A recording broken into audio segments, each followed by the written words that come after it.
বাংলাদেশ বিশ্বকাপ না খেললে বয়কট করতে পারে পাকিস্তানও। বোমা ফাটানোর সংবাদ প্রকাশ করেছে জিইউ নিউজ, তবে কে বা কারা বলেছেন তা প্রকাশ করেনি সংবাদ মাধ্যমটি। বুধবার আইসিসির সভায় পাকিস্তানি একমাত্র দেশ হিসেবে বাংলাদেশকে সমর্থন দিয়েছিল। বাংলাদেশের সমর্থনে পাকিস্তানের বিশ্বকাপ প্রস্তুতি স্থগিতের খবর দিয়ে আলোড়ন তুলেছিল জিও নিউজ।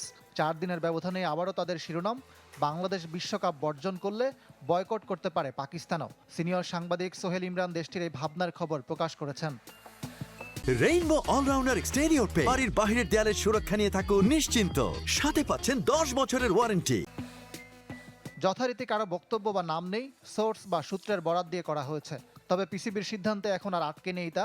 দেশটির সরকার ও বাংলাদেশের সাথে সম্পর্কই যেখানে প্রাধান্য পেয়েছে।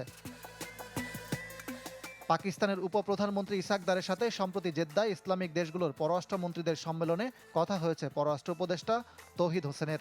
সেখানেও আলোচনা হয়েছে বিশ্বকাপ ইস্যুতে। বাংলাদেশের পাশে থাকার প্রতিশ্রুতি দিয়েছেন তিনি।